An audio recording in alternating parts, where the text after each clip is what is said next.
اللهم صل على سيدنا محمد يا رب صل وسلم دائما أبدا على حبيبك.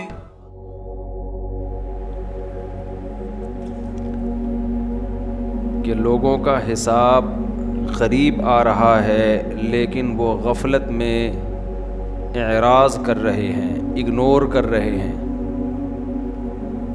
ہم میں سے ہر شخص اپنے حساب کے قریب جا رہا ہے روز بروز، اور زندگی کی گھڑیاں روز کے حساب سے کم ہو رہی ہیں، لیکن اللہ تعالیٰ شکایت کر رہے ہیں کہ جیسے جیسے حساب قریب آ رہا ہے ان کی غفلت کم ہونے کے بجائے بڑھتی چلی جا رہی ہے۔ ما یاتیہم من ذکر من ربہم محدث الا استمعوہ وہم یلعبون لاہیۃ قلوبہم، ان کے دل بھی غافل ہیں اور جب بھی کوئی نصیحت آتی ہے تو وَهُمْ يَلْعَبُونَ، یہ کھیل کود میں لگے ہوتے ہیں، اس نصیحت کو سنجیدہ نہیں لیتے۔ قرآن میں کتنی مرتبہ اللہ نے جہنم کی آگ سے ڈرایا، کتنی مرتبہ بتایا کہ تمہارے اعمال کا حساب و کتاب ہوگا، اور کیا کہتے ہیں؟ هَلْ هَذَا إِلَّا بَشَرٌ مِثْلُكُمْ، محمد صلی اللہ علیہ وسلم کی بات مت مانو کیونکہ یہ تمہاری طرح کے انسان ہیں، ہم ان کی کیوں مانیں؟ قرآن کہتا ہے ہم نے جتنے بھی پیغمبر بھیجے کسی کو ایسا جسم نہیں دیا کہ وہ کھانا نہ کھاتے ہوں، تمام پیغمبر اسی جسم کے ساتھ دنیا میں آئے ہیں جو عام انسانوں کا ہوتا ہے، اسی سے وہ کھاتے بھی ہیں، نکاح بھی کرتے ہیں، ان کی اولاد بھی ہوتی ہے۔ کوئی نئی بات تھوڑی ہے کہ محمد صلی اللہ علیہ وسلم انسان بن کے آ گئے، کوئی نئی بات تھوڑی ہے، تمام پیغمبر ہمیشہ سے انسان ہی رہے ہیں۔ یہ سورہ انبیاء ہے، اس میں اللہ نے انبیاء کے واقعات بہت بیان کیے، مختصر۔ ویسے تو واقعات جو بیان ہوتے ہیں وہ انبیاء کا مکالمہ اپنی قوم کے ساتھ، کہ قوم کے ساتھ کیا ان کا مکالمہ ہوا، قوم کیسی بدتمیز تھی، کیسے بیہودہ اعتراضات، اور نبی کیا جواب۔ یہاں ان پیغمبروں کا زیادہ ذکر ہے جو کسی پریشانی میں مبتلا تھے اور انہوں نے ان پریشانیوں میں اللہ کو پکارا اور اللہ نے ان کی ایسی دعا سنی کہ ناممکن کو ممکن کر دیا۔ تو ہمیں بھی بتایا جا رہا ہے، دو اسباق دیے جا رہے ہیں، ایک تو یہ کہ مصیبتوں میں کس کو پکارنا ہے؟ اللہ کو۔ دوسری بات، اللہ کو یہ اختیار ہے کہ وہ ناممکن کو ممکن کر دے، تو جو ویسے ہی عقلاً ممکن ہیں ان میں کیوں اللہ کو نہیں پکارے ہم؟ تو اللہ تعالی نے پھر پیغمبروں کے واقعات ذکر کیے، میں جلدی وہ واقعات کر دیتا ہوں۔ سب سے پہلے تو اللہ نے ابراہیم علیہ السلام کا تذکرہ کیا، یہاں ان کی قوم کا مکالمہ بھی ذکر کیا ہے، باقی تو پھر دوسرے پیغمبروں کا، یہاں ابراہیم علیہ السلام کا اپنی قوم کے ساتھ جو بات چیت ہوئی اس کا بھی تذکرہ کیا۔ وَلَقَدْ آتَيْنَا إِبْرَاهِيمَ رُشْدَهُ مِنْ قَبْلُ، ہم نے ابراہیم کو پہلے ہی ہدایت دی تھی جب انہوں نے اپنے باپ اور اپنی قوم سے کہا ما هذه التماثيل التي انتم لها عاكفون، یہ کیسی تصویریں ہیں جن کے سامنے تم صبح و شام بیٹھے رہتے ہو عزت احترام میں۔ وہ بت بناتے تھے نا، تو بتوں کو تماثیل کہا جا رہا ہے، کیا کہا جا رہا ہے؟ تصویریں۔ یہ تو تصویریں ہیں، یہ کوئی خدا تھوڑی ہیں۔ اسلام نے تصویر سازی کو جو حرام قرار دیا نا، اس کی ایک بہت بڑی وجہ بت پرستی کا خاتمہ۔ خوب سمجھ لیں، لوگ اپنے بزرگوں کی تصویریں دکانوں میں تعظیم کے لیے لگاتے ہیں، یہ بہت بڑا جرم ہے، بہت بڑا گناہ ہے یہ۔ ان تصویروں کا پھر احترام بھی کر رہی ہے. کیا عجیب سی مائک کی آواز آ رہی ہے, پتہ نہیں کیا مسئلہ ہے یار, عجیب دھماکے نہیں ہو رہے بالکل. تلاوت میں بھی ایسا ہی ہوتا ہے. ثم کا لفظ بولو نا, ثم, جب بھی میں دیکھو ثم کیسی آواز آئی نا, عجیب دھماکہ ہوا ہے. یہ ہمارے لڑکوں کی سمجھ میں ایک بات آ نہیں رہی ہے. میں ان سے کہہ رہا ہوں کوئی لاؤڈ اسپیکر والا لے کر آؤ, میں اس کو منتھلی پیسے دوں گا, وہ بیان کے دوران یہاں رہے, اس کو مینیج کرے. پیسے کے بغیر جب کام ہوتا ہے, اگر کوئی پیسے لیے بغیر صحیح کام کر دے وہ پاگل ہے. حقیقت بتا رہا ہوں آپ کو میں. اتنا نیک آج کل کوئی نہیں ہوتا کہ پیسوں کے بغیر بہت اخلاص سے کام کر دے. کوئی کر رہا ہے تو سمجھ لو کوئی بڑی گیم کھیلنے والا ہے وہ, ہاں وہ کچھ اور کر کے جائے گا. تو میں بار بار کہہ رہا ہوں بھائی فری پھوکٹ میں ہم نہیں, کوئی بندہ رکھیں گے. بندہ دیکھو پھر وہ ثم کے لفظ میں جب وہ دھماکہ ہونا پھر دیکھو پکڑیں گے ہم اس کو کہ بھائی تجھے پیسے دے رہے ہیں. تو فہد بھائی آپ کی ڈیوٹی ہے, کل کوئی بندہ ارینج کرنا ہے آپ نے جو مائک کی آواز کو مغرب میں صحیح کرے گا اور تراویح کے دوران یہی منجی ڈال کے بیٹھا رہے گا وہ. اور پھر بیان میں بھی پھر میں بھول جاتا ہوں نا, مسئلہ میرے ساتھ ہے. ابھی ڈائری تو ہے نہیں جس میں نوٹ کروں, تو یہ مسئلہ ہے. تو قرآن کیا کہتا ہے, کیا بات چل رہی تھی دیکھو. ہاں میں عرض کر رہا تھا کہ بھائی یہ جو بزرگوں کی تصویریں دکانوں پہ لگاتے ہیں, اسماعیلیوں نے آغا خان کی تصویر لگائی ہوئی ہوتی ہے, اس کو پتہ نہیں کیا سمجھتے ہیں آغا خان کو کہ بہت بڑی کوئی بزرگ ہے. میں اسماعیلیوں سے کہتا ہوں کہ یہ تمہاری طرح کا انسان ہے, اس کو انسان ہی رہنے دو, اس کی زیادہ عزت مت کرو. ابھی بھی ایکو کھلا ہوا ہے, بند کریں. بہت سے اسماعیلی الحمدللہ مسلمان ہوتے ہیں, وہ اسی بیس پہ ہوتے ہیں کہ ہم ایک ہماری طرح کے انسان کو اتنا پروٹوکول کیوں دیں. کیا اس میں کوئی سرخاب کے پر لگے ہوئے ہیں, کیا ہے اس میں؟ انسان کی پہچان اس کے اعمال سے ہوتی ہے. اگر وہ پرنس آغا خان تم سے زیادہ روزے رکھتا ہے, تم سے زیادہ تہجد پڑھتا ہے, تم سے زیادہ اللہ کی یاد میں روتا ہے, اس کی عزت کرو. لیکن وہ سب آغا خانیوں کے پیسے لیتا ہے اور عیش و عشرت کرتا ہے, تو بھائی وہ قابل تعظیم نہیں ہے. زرداری کا اور ان میں کیا فرق رہ گیا؟ پھر زرداری پہ میں الزام نہیں لگا رہا, ہو سکتا ہے وہ عیش نہ کرتے ہوں. عیش سے میری مراد یہ کہ وہی جو پیسے ویسے جن کی گاڑیاں واڑیاں کوئی غلط مطلب میں نہ لے کے جائیں, تو گاڑیاں اور جو بھی سیاستدان ہمارے کرتے ہیں لوگ نا غلط اس پہ لے جاتے ہیں کلپ بنا کے. تو انسان کی پہچان کس سے ہے؟ اعمال سے. اعمال. قرآن کیا کہتا ہے؟ ما کان لبشر ان یکلمہ اللہ, ما کان لبشر ان یؤتیہ اللہ الکتاب والحکمہ. کسی انسان میں یہ مجال نہیں ہے کہ اللہ اسے کتاب اور علم دے, علم اور حکمت سکھائے, پھر وہ لوگوں کو اللہ سے ہٹا کے اپنی طرف لے کر آئے. ثم یقول للناس, پھر وہ پبلک کو یہ کہے کونوا عباد لی, میرے غلام بن جاؤ.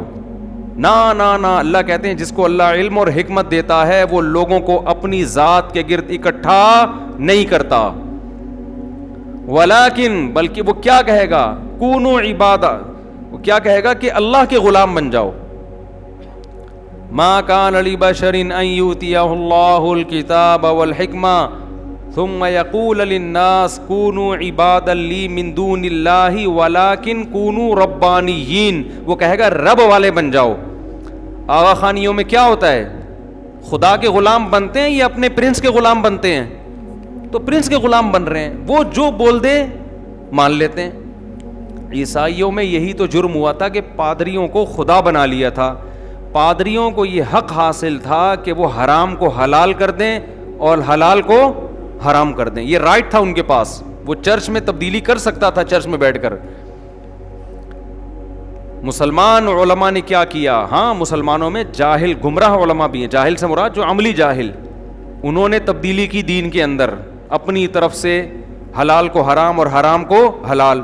لیکن چونکہ یہ امت گمراہی سے بچی رہے گی, اس لیے اہل حق کا ایک بہت بڑا طبقہ مسلمانوں میں رہے گا, مسلمان علماء میں, کہ اگر کوئی اللہ کے حلال کو حرام کرنا چاہے وہ رکاوٹ بنے گا, کوئی حرام کو حلال کرنا چاہے وہ رکاوٹ بنے گا. بار بار حضرت مفتی شفیع صاحب رحمہ اللہ کا ایک میں قول سناتا ہوں ایک لبرل آدمی نے ان سے پوچھا یہ تم مولوی لوگ دین کے ٹھیکیدار بنے ہوئے ہو ہیں بھائی, تم بولتے ہو حلال ہے تو پبلک کہے گی حلال ہے, تم بولتے ہو حرام ہے تو پبلک کہے گی حرام, تم یہ جو نئے نئے اسکالرز آ رہے ہیں ان کی ریسرچ کو غلط کہتے ہو اور خود بتاتے رہتے ہو یہ حلال ہے یہ حرام ہے, تم ٹھیکیدار ہو. انہوں نے فرمایا ہم ٹھیکیدار نہیں ہیں چوکیدار ہیں, ہم ٹھیکیدار نہیں ہیں چوکیدار ہیں. چوکیدار کا کام کیا ہوتا ہے؟ کوئی حلال کو حرام کرنے کی کوشش کرے گا تو دین میں غلط چیز لا رہا ہے, ہم چوکیداری کر کے اس غلط چیز کو اندر آنے نہیں دیں گے, اور اگر کوئی حرام کو حلال کر کے غلط چیز کو اندر آنے دے گا ہم اس کو اندر آنے نہیں دیں گے. خوب سمجھ لو مولوی لوگ ٹھیکیدار نہیں ہوتے, دین کے چوکیدار بہرحال ضرور ہوتے ہیں کہ اگر تمہیں کوئی قرآن و حدیث کے نام پہ کوئی سیکولر یا لبرل اسکالر تمہیں الو بنانے کی کوشش کرے اور غلط چیز, اور وہ یہ کہنا شروع کر دے کہ کل آپ نے امتحان دینا ہے تو آج روزہ چھوڑ سکتے ہیں, تو مولوی چوکیداری کر کے بتائے گا کہ رمضان کا روزہ چھوڑنے کی اجازت پیپر کے خوف سے نہیں ہے, رمضان کا روزہ صرف مریض چھوڑ سکتا ہے اور وہ جو سفر میں ہو, اس کے علاوہ کوئی بھی نہیں چھوڑ سکتا. تو یہ چوکیداری انشاءاللہ مولانا لوگ کرتے رہیں گے. تو اب کیا ہوتا ہے کہ اسلام نے نا شخصیت پرستی کی جڑیں ختم کر دی. علماء کو فالو اس لیے نہیں کیا جاتا کہ ان کی شخصیت مطلوب ہے. ایک صاحب مجھے کہنے لگے آپ لوگ امام ابو حنیفہ کے فالو کرتے ہو, آپ شخصیت پرست ہو. میں نے کہا ہم شخصیت پرست اس وقت ہوتے کہ امام ابو حنیفہ ہمارے ماموں ہوتے, سمجھ رہے ہو نا, یہ ہمارے چاچو ہوتے. تو آپ مجھے تانا دیتے کہ اپنے باپ دادا کو اپنے چاچے مامے کو فالو کر رہے ہیں. امام ابو حنیفہ مجتہد تھے, ان کے اندر ایک کوالٹی تھی. دیکھو آپ ایک ڈاکٹر سے علاج کراتے ہو اس لیے کہ وہ آپ کا ماموں ہے, حالانکہ وہ صحیح ڈاکٹر نہیں ہے. لوگ کہیں گے ابے ماموں کے چکر میں گردوں کا بیڑا غرق کیوں کر رہا ہے؟ یہ شخصیت پرستی ہے. اس کا ڈاکٹر ہونا نہیں دیکھا جا رہا, اپنا ماموں ہونا, اپنا سسر ہونا دیکھا جا رہا ہے. سسر کی مثال زیادہ اچھی ہے کہ میں وہاں سے علاج کراؤں گا تو میرے سسر صاحب کو تکلیف ہوگی. بھائی جہاں علاج ہو رہا ہے وہاں کا ہندو ڈاکٹر سے بھی علاج کرایا جاتا ہے اگر وہ ماہر ہے. میں اپنی دمبی کو ہندو ڈاکٹر کے پاس لے کر گیا تھا. ایک ہندو ڈاکٹر ہے, اس نے کہا دمبی بیمار ہے. میں نے کہا دمبی بیمار ہے, میں ہندو ڈاکٹر کے پاس لے گیا. میں نے کہا دیکھو یہ گابن ہے, اس کے پیٹ میں بچہ ہے, کیونکہ ہمیں کسی نے پہنا دی تھی یہ کہہ کے کہ اس کے پیٹ میں کیا ہے, بچہ ہے. ہمیں کسی نے وہ پہنا دی تھی, ہم یہی خوش فہمی میں رہے کہ یہ بچہ دینے والی ہے. تو میں نے کہا ایسا علاج نہ کرنا کہ بچہ ضائع ہو جائے. تو اس نے وہ لگایا آلہ اور کہنے لگا نہیں ہارٹ بیٹ بچے کی حرکت کر رہی ہے, بچہ زندہ ہے, مرا نہیں ہے. ہم اور خوش ہو گئے. بالآخر کسی ہمارے دوست نے کہا یہ مجھے بیچ دو, اچھی قیمت دے رہے تھے کہ گابن ہے, بڑی اونچی دمبی ہے, مجھے بیچ دو, ہارٹ بیٹ بھی بچے کی صحیح ہے. میں نے بیچ دی ان کو. وہ 1 مہینہ 2 مہینہ 3 مہینہ 8 مہینہ سال ہو گیا, بچہ مارکیٹ میں آ ہی نہیں رہا. پتا چلا اندر کچھ بھی نہیں ہے. تو وہ ہندو ڈاکٹر نے بھی گڑبڑ جھوٹ بولا. حالانکہ میں یہ نہیں کہہ رہا کہ ہندو کہ میں مذاق اڑا رہا ہوں, یہ مسلمان ڈاکٹر بھی یہ کام کر رہے ہوتے ہیں. جانوروں کے ڈاکٹروں میں چاہے ہندو ہو یا مسلمان ہو, فراڈیوں کا ریشو بہت زیادہ ہے. کیونکہ ہر آدمی ڈاکٹر بنا پھرتا ہے, وہ کہتا ہے جانوروں پہ تجربہ کر لو, مر گیا تو کیا ہو جائے گا. تو اس میں ہندو مسلم کی بات نہیں ہے. ہم نے بہت سے مسلمان بھی جانوروں کے ڈاکٹر فراڈی دیکھے ہیں. ایک مسلمان ڈاکٹر کی بھی کہانی سناؤں, وہ کمبخت نے میری بکری کا بھی, پھر درس قرآن ہے اور آپ کہو گے بھیڑ بکریوں کی باتیں لے کے بیٹھ گئے, چلیے اسپیڈ وہ کر دیتے ہیں نا, فارورڈ کا بٹن دبا دیتا ہوں. تو وہ پہلے تو فارورڈ کا بٹن دباتے تھے, آج کل کیا دبا رہے ہیں, بہرحال وہ اسپیڈ کا بٹن دبا دیتا ہوں میں, ذرا جلدی ہو جائے گا. تو وہ ہم وہاں لے کر گئے, اس نے کہا کہ اس کو وہ ہے پتہ نہیں کیا تھا, بھول گیا. اس کے کان میں کیڑے تھے زخم کی وجہ سے, وہ کیڑے اس کو نظر نہیں آ رہے ہیں اور علاج کسی اور بیماری کا کر رہے ہیں. 1 ہفتے بعد لے کر گیا, کہہ رہے الحمدللہ بہتر ہے, حالانکہ وہ پہلے سے مزید بیمار ہو گئی تھی. تو یہ ڈاکٹروں کا حال ہے, جانوروں کے ڈاکٹروں کا. تو چوزے کو لے کر گیا, 500 روپے لے لیے اور وہ ایک ٹانگ سے لنگڑا تھا, دوا کے بعد دوسری ٹانگ بھی لنگڑی ہو گئی. ہم نے کہا اس چوزے پہ انویسٹمنٹ سے بہتر ہے اس کو ذبح کر دو. تو خیر, تو ایکسپرٹ کو دیکھا جاتا ہے, جو ایکسپرٹ ہوتا ہے نا اس کو فالو کرنا شخصیت پرستی نہیں کہلاتی. تو اس لیے اگر آدھی سے زیادہ امت 50% سے زیادہ امت نے مسائل کے باب میں امام ابو حنیفہ کو فالو کیا ہے، اور امام ابو حنیفہ کو فالو کرنے والوں نے 1000 سال تک حکومت کی ہے، اسلامی امت کی قیادت کی ہے، جن میں 500-600 سال تو بہت ہی مضبوط، اس سے پہلے بھی زیادہ تر علماء حنفی ہوا کرتے تھے، کیونکہ جہاد انہوں نے بہت کیا ہے۔ دوسروں کا میں انکار نہیں کر رہا، خدا نخواستہ، شوافع کا بھی بڑا کردار ہے، حنابلہ کا بھی کردار ہے، مالکیہ کا بھی کردار ہے، لیکن اس میں سب سے بڑا جہاد میں کردار کس کا ہے؟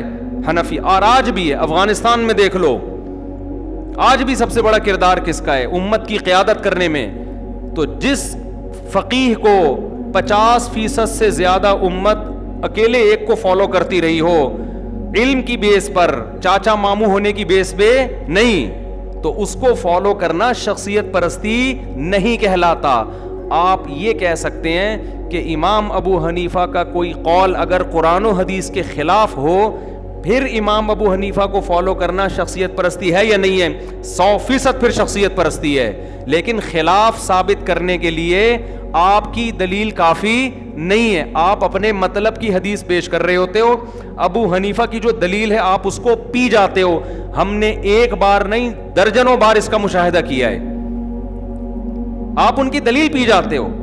رہا یہ مسئلہ کہ اگر واقعی یہ ثابت ہو جائے کہ امام ابو حنیفہ کا قول حدیث کے خلاف ہے، واضح حدیث ہو، تو پھر بھی ابو حنیفہ کو فالو کرتے ہو، ہم پھر فالو نہیں کرتے۔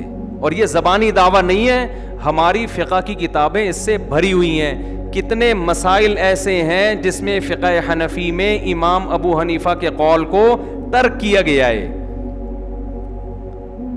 سمجھتے ہو کہ نہیں سمجھتے؟ بہت سے اقوال ایسے ہیں، لیکن یہ ترک کب کرنا ہے اور کب لینا ہے، یہ آج کسی یوٹیوبر سے یا 15ویں صدی کے اسکالر سے نہیں پوچھا جائے گا، یہ کام مستند علماء کرام کا، مفتیان کرام کا ہے، وہ اور ان کا پورا پینل بیٹھتا ہے۔ فقہ میں شخصی رائے کا اعتبار نہیں ہوتا، فقہ میں ایسا نہیں ہوتا کہ آپ یہاں بیٹھ کے کچھ الگ پھینک دے، دوسرا دوسری مسجد سے کچھ الگ مسئلہ پھینک دے۔ یہاں یہی ہو رہا ہے، جنہوں نے ان چاروں فقہ کو چھوڑا ہے نا، ان میں آپ آپس کے اختلافات دیکھو، ایک آدمی قرآن حدیث کی روشنی میں ایک تحقیق لے کر آئے گا، دوسرا قرآن حدیث کی روشنی میں دوسری تحقیق لے کر آئے گا، تیسرا قرآن حدیث کی روشنی میں تیسری تحقیق۔ یقین نہ آئے آپ ان لوگوں سے سفر کا مسئلہ پوچھ لو، کتنے کلومیٹر پہ 4 کی 2 پڑھنی ہے، آپ کو درجنوں اقوال نظر آئیں گے۔ آپ ان سے طلاق کا مسئلہ پوچھ لو کہ ایک وقت میں کسی نے 3 دی تو کتنی ہوں گی، کو فالو کرتے ہیں ان کا جواب سیم ہوگا۔ جو چاروں سے ہٹ گئے ہیں، کوئی کہے گا 3 1 ہوتی ہیں، کوئی کہے گا اس طرح سے دی ہے تو 1 بھی نہیں ہوئی ہے، کوئی کہے گا کہ اگر آپ نے دوسرے مہینے میں دوسری دے دی تو دوسری ہوگی، لیکن دوسرا کہے گا اگر اس طرح سے دی ہے تو دوسری بھی نہیں ہوگی۔ 10 قسم کے اقوال ملیں گے آپ کو، اور یہاں تک ملے گا کہ ہر مفتی کا الگ فتویٰ ہوگا، ہر مفتی کا۔ تو یہ امت کہاں جائے گی بھائی قرآن حدیث کے نام پہ؟ کہاں لے کے جا رہے ہو اس کو؟ اس لیے ہم یہ کہتے ہیں کہ چاروں فقہ میں سے ایک کو فالو کرنا یہ امت میں جوڑ کا ذریعہ ہے، توڑ کا نہیں ہے۔ توڑ جب ہوگا جب ہر آدمی قرآن حدیث کے نام پہ اس کو اتھارٹی دے دی جائے، وہ کھلواڑ بنا دے گا قرآن و سنت کو، کھلواڑ بنا جو بن رہا ہے، اب ہوتا چلا جا رہا ہے، پتہ نہیں کہاں جا کے یہ امت جا کے۔ ایک صاحب کا امریکہ سے فون آیا، انہوں نے دین کا علم حاصل کیا، وہ کہتے ہیں میں نے کئی سال لگا دیے قرآن حدیث کا علم حاصل کرنے کے بعد میں ایک اسکالر بنا، اس کے بعد اب مجھے افسوس ہو رہا ہے، یہ ان کے الفاظ ہیں، کہ میں کسی ایک فقہ کو فالو کرتا تو زیادہ اچھا ہے۔ ٹھیک ہے، علم سب کا، مدارس میں علم تو چاروں فقہ کا سکھایا جاتا ہے۔ کہتے ہیں اس کی وجہ یہ ہے کہ اتنا زیادہ کنفیوژن پیدا ہو رہی ہے نا، اتنی کنفیوژن، میں ایک بات کہتا ہوں دوسری بات، پھر میری رائے آج یہ ہوتی ہے کل وہ چینج ہو رہی ہے، پرسوں وہ چینج ہو رہی ہے، کیونکہ آپ تحقیق کے لیے بھی عمر نوح چاہیے۔ تو اس لیے یہ لوگ جو وہ مجھے کہنے لگے آپ مجھے پراپر فقہ حنفی پڑھا دیں، امریکہ سے ان کا فون آیا کہ میں، چونکہ یہاں بھی وہ کہنے لگا امریکہ میں بھی وہ اردو اسپیکنگ تھے، تو کہہ رہے ہیں یہاں اردو اسپیکنگ زیادہ فقہ حنفی کو فالو کرتے ہیں، تو میں اس لیے، تو میں نے ان سے کہا کہ بھائی جو فقہ بھی پڑھ لو، میرے پاس تو ٹائم نہیں ہے پڑھانے کا، مدرسے میں آ جاؤ تو پڑھاؤ، فون پہ اب میں کیسے بیٹھ کے پڑھاؤں۔ لیکن جو تجربوں سے گزر کے آتے ہیں نا، آخر میں ان کا یہی رائے ہوتی ہے کہ یار یہ جو ہم نے اختلافات کی آگ میں دھکیل دیا ہے نا قوم کو، یہ کوئی اچھا کام نہیں کیا. ہاں عقیدہ اس میں تقلید نہیں ہے, عقیدہ بالکل 2 اور 2 4 کی طرح بیان کر دیا. فروعی مسائل 2 اور 2 4 کی طرح بیان نہیں کیے گئے ہیں.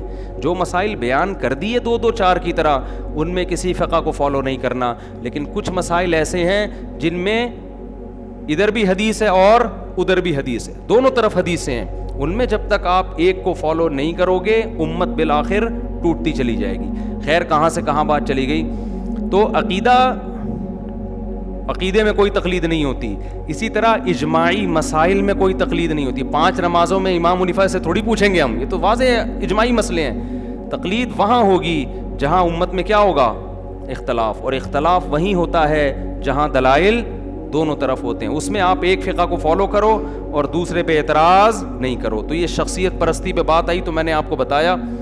تو خیر کہ شخصیت پرستی کا یہ مطلب نہیں ہے کہ آپ ایک فقہ کو فالو کر رہے ہو تو شخصیت پرست بن گئے. وہ تو آپ کسی دلیل کی بیس پہ کر رہے ہو, مجتہد کو فالو کر رہے ہو جو قرآن و حدیث جانتا ہے, آپ سے زیادہ جانتا ہے. وہ مفتی طارق مسعود صاحب کے بیانات سننے کے لیے youtube.com/مفتی طارق مسعود کو سبسکرائب کریں, اور اگر آپ لائیو ویڈیو کو کبھی بھی مس نہیں کرنا چاہتے ہیں تو سبسکرائب کرنے کے بعد بیل آئیکن پہ کلک کرنا مت بھولیں.